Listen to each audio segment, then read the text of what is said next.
Salut tout le monde, moi c'est Lucille Woodward, je suis coach sportif formée en micronutrition. Bienvenue sur Lidl Cuisine, je vais vous proposer des recettes bonnes pour la santé, pour les enfants, pour les adultes, faciles à préparer. Aujourd'hui, je vous propose une recette de cookies protéinés, super à consommer après le sport. Je propose de regarder la liste des ingrédients en description sous la vidéo et vous pouvez trouver tous ces ingrédients chez Lidl. C'est parti! Pour cette recette, vous avez besoin de 160 g de purée de cacahuètes ou 200 g de cacahuètes que vous mixez chez vous. Une boîte de pois chiches, 90 g de topping, chocolat en pépites, graines de courge et cranberry, 30 g de sirop d'érable, 30 g de sucre et du sel. Pour cette recette, c'est vraiment tout simple, il vous suffit juste d'un robot mixeur. On va utiliser le monsieur cuisine et vous mettez tous les ingrédients directement dans la cuve, sauf ce qu'il vous faut pour les toppings, donc les pépites de chocolat, les cranberries, graines de courge et le reste, hop, tout dans le robot. D'abord les pois chiches, ça peut être des pois chiches en boîte que vous avez essorés, on y va.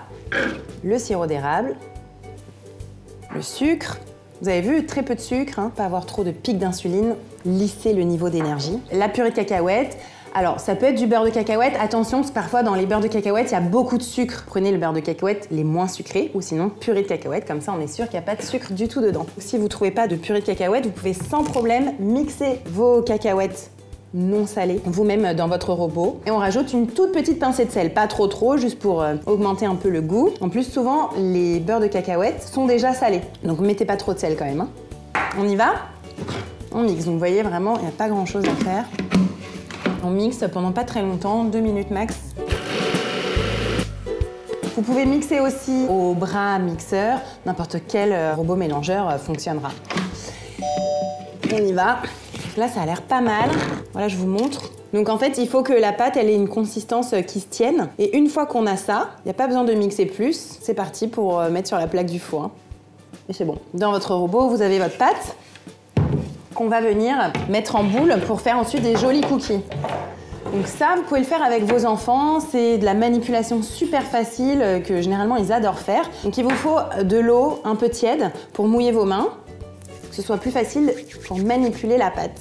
On va en prendre une petite boule et on en fait un petit palais qu'on dépose sur une plaque avec papier sulfurisé ou silicone, c'est comme vous voulez. Là, pour cette liste d'ingrédients, vous allez en avoir pour quand même au moins voilà, une petite dizaine, ouais, entre 6 et 10 cookies selon la taille. Donc un goûter pour toute la famille, 3-4 enfants gourmands. Donc moi j'ai 2 enfants qui sont très sportifs. Mon fils fait du foot, ma fille nage. Et après le sport, surtout après la piscine, ils sont affamés. Maman, j'ai faim! J'aime bien leur préparer, pas tous les jours, mais souvent quand je peux, leur préparer des gâteaux faits maison. Au moins, on sait ce qu'il y a dedans. Et après le sport, même pour les enfants, c'est bien de leur faire manger quand même des protéines parce que ça aide à reconstruire le muscle. Et surtout, c'est très rassasiant. Ils n'ont pas super faim 2 heures plus tard. L'idéal du goûter enfant après le sport, c'est protéines, glucides et eau. Protéines végétales, par exemple, avec les pois chiches et les cacahuètes, c'est vraiment pas mal. Glucides, donc là, on en a avec les pois chiches et aussi idéalement un fruit et de l'eau. Pas d'autres boissons, de l'eau, c'est super bien. Hop, bon, on en a un dernier tout petit. Vous voyez, en fonction de la taille de vos cookies, vous allez en avoir entre 6 et 10. Juste avant d'aller les mettre au four, on va rajouter des toppings, donc c'est le goût, le côté gourmand en fait des cookies. Vous avez l'option pépites de chocolat, très gourmande. Vous avez l'option un peu plus healthy avec les graines de cranberry et graines de courge. Donc ici, on y va, on rajoute. On les appuie un petit peu, mais pas trop pour pas trop écraser le cookie. Faites attention, là c'est un peu le moment à surveiller les enfants pour pas déliter d'un seul coup le petit palais que vous avez bien fait. Voilà, donc on va en faire moitié pépites de chocolat, moitié cranberry graines de courge. La graine de courge, je rappelle, ultra riche en protéines végétales et en fibres. Les cranberries, c'est pas mal parce que ça change du raisin sec. Vous pouvez aussi les faire tremper un peu les cranberries dans l'eau tiède avant, mais bon, c'est pas obligatoire. Regardez comme c'est beau là, ça donne envie. Donc au four, à 180 degrés, pendant 12 minutes.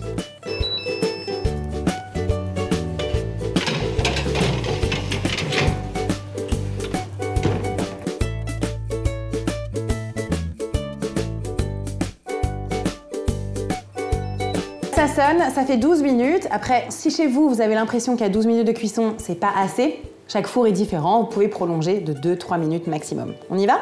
C'est bien chaud. Parfait. Au début, c'est tout mou, c'est normal, c'est des cookies. Ils se durcissent en refroidissant. Mais je vais vous montrer une suggestion de présentation de goûter. Idéalement, un goûter pour enfants, c'est avec un fruit, de l'eau et par exemple 2 de ces cookies gourmands. Donc une pomme. Donc la pomme, pour la rendre un petit peu plus attrayante, vous pouvez la couper en petits morceaux. Ma fille, elle préfère toujours les petits morceaux de pommes. Donc vous avez remarqué, ce goûter est très riche en protéines, oui, mais surtout en fibres. C'est la fibre qui vous garantit une bonne flore bactérienne, une bonne digestion, qui rend les enfants et les adultes en meilleure santé. Trop bon, je ne peux pas m'empêcher. Donc voilà, pour les enfants et les parents hyper gourmands, un goûter très équilibré après le sport. On va goûter. Donc très bon. J'ai été très contente de vous proposer cette recette. On se retrouve dans les prochaines semaines pour d'autres recettes bonnes pour la santé, pour les enfants, pour les parents, pour les sportifs. Abonnez-vous à la chaîne Lidl Cuisine et aussi commentez. Racontez-moi, est-ce que vous avez testé cette recette? Qu'est-ce que vous en avez pensé? Et puis partagez-la si vous avez envie de faire profiter vos amis et vos familles de ces bonnes recettes équilibrées. On se retrouve très bientôt. Salut!